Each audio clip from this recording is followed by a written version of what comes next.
I stuck a piece of wood in the saw, so let's see how we did. I believe this is from Wyoming.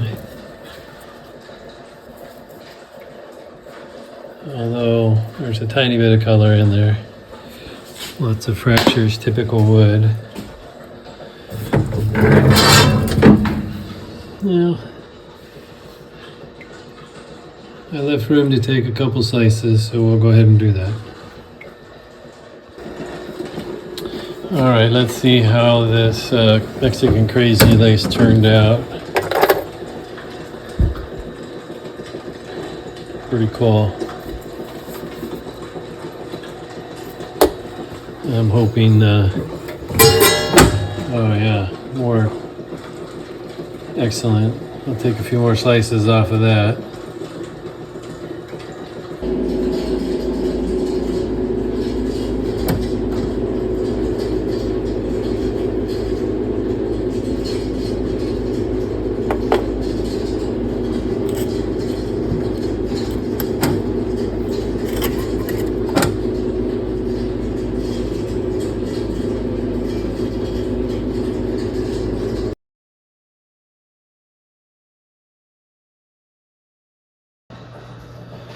Happy New Year, everyone. So I finally cleaned out the kitty litter. This is all of my cuttings from December. So let's go through them. Last week's video, there's a couple pieces in here that were from the purchase of the rock shop that had a sale going on. So let's start up here with this stromatolite. I put it in the slab grabber and started slicing it, and then unfortunately I got one slab and then it came loose in the slab grabber, so I pulled it out. I'll have to get that set back up and ready to go. Next to that we have a pretty good sized Sucker Creek Thunder Egg. This is matrix here in the middle, and so I wanted to try and take a slab off of it. So I took a slab, and it turned out to have a hollow, a botryoidal hollow in it. So that's pretty cool. I'll get those polished up at some point this year. And then I did the same thing. I had this extra thick slab of Brazilian, which was right on the borderline of being too big for my saw, but I managed to get it in the slab grabber and got a couple of nice pieces, although you know there's some fractures and stuff like that, but they'll still polish up pretty good.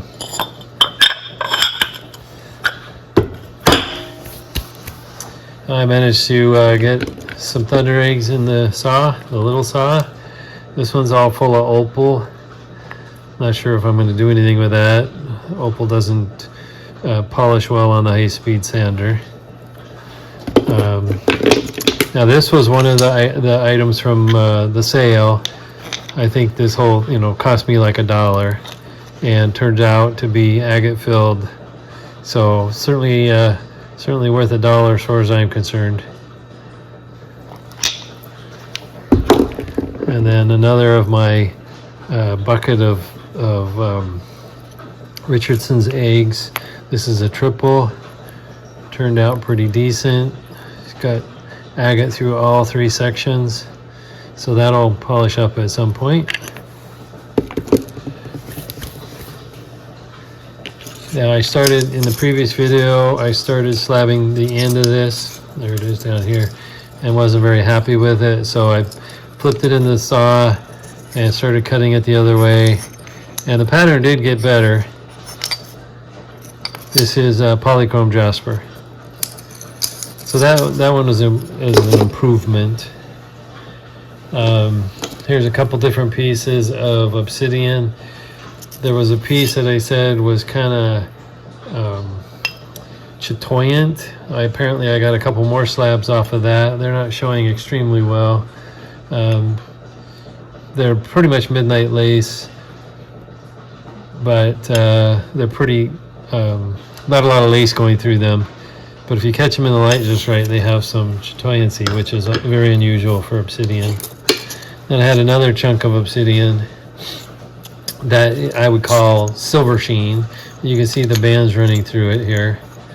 And so I started taking some slices off of that, and they're solid. There's nothing wrong with that. And then eventually we get a double flow pattern coming in. So that right there is pretty cool. And it carried over a little bit into the next one. So not too disappointing on the obsidian. Now let's see here. One of the pieces I got from the sale was a Waihi Jasper. And you can see there's some green in there. And it just kind of stayed green with a little bit of orange running through there. But they're all good solid slabs. Nothing wrong with that. So I got, what is that, 4 usable cabochons out of there, or I shouldn't say cabochon, slabs out of there. And I guess I'll probably just do a polish on this as a giveaway to the kids. Here's a piece of Mexican crazy lace. It's got okay pattern to it, but a lot of it is just kind of eh. And the slabs didn't really improve much. So I'm not sure what I'm going to do with this. Might be a donation to a silent auction or something. Same with some of these slabs. Now down here in front, just off camera, this is one of the pieces from the sale. As you can see, I was looking for cabochon sized pieces, and this one is probably the best piece I have cut in a very long time, because it just keeps getting better and better. Now this does have a hole in it, so it opened up into a crystal lined pocket, vug if you will. So I just kept slabbing it and got another, they would call this a window piece, but the banding around it is phenomenal. And so I just took a few more slabs and kept getting good material. Yeah, there's more bugs in there, but there's plenty of stuff to work around. And then I got red. I'm a primo piece, so there's a cabochon right in there. And what's interesting is it was just the edge of another piece, and the red turned white. So this will make a nice little display piece. And there's tons of cabochons in this one, so certainly a nice piece there. Here's another piece. I just have some slabs off of it because the other half is still in the saw, but I bought it because of this little pattern right here, hoping that it would expand like the other piece. And it certainly didn't disappoint. There's lots of nice pattern in these pieces, and there's more coming off in the saw. So I'm very happy with the Mexican crazy lace I got at the sale last week. Now let's move down a little bit.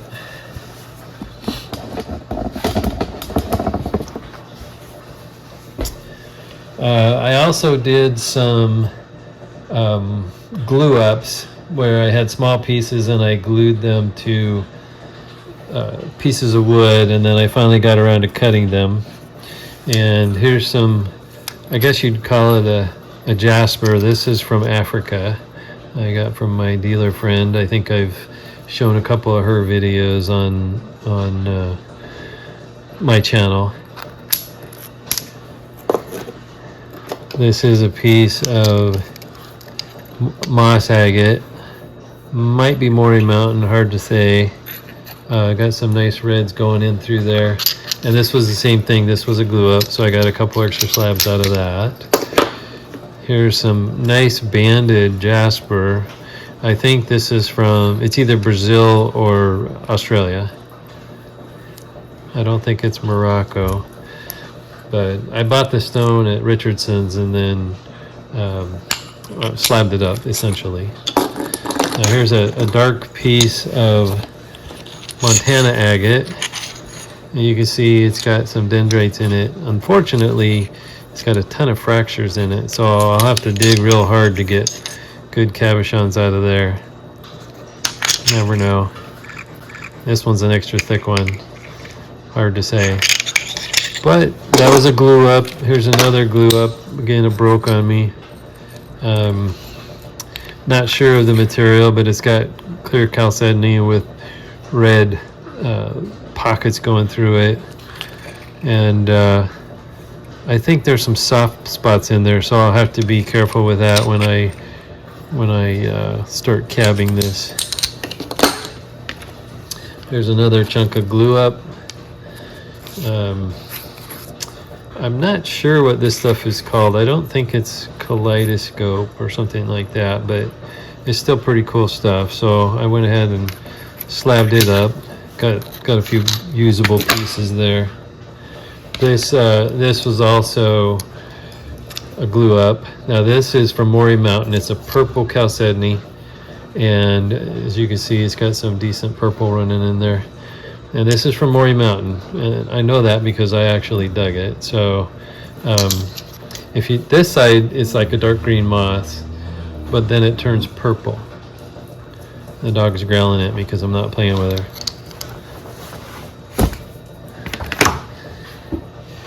Here's another piece of glue up.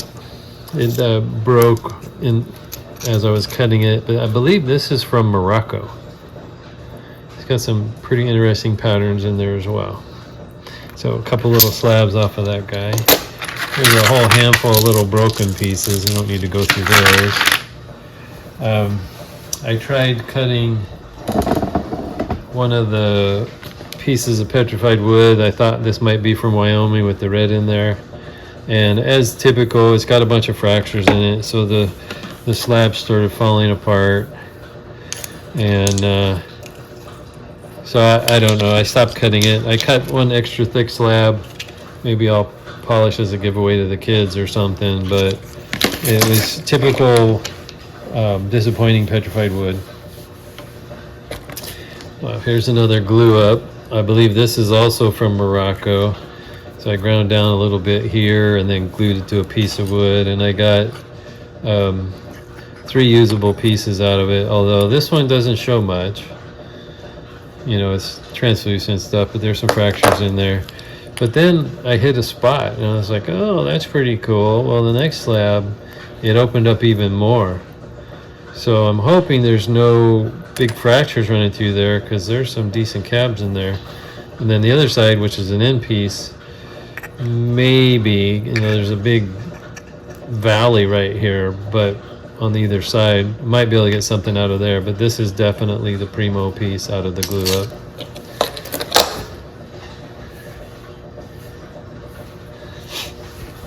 Now we have some Wonderstone. I believe I showed that in the previous video as well.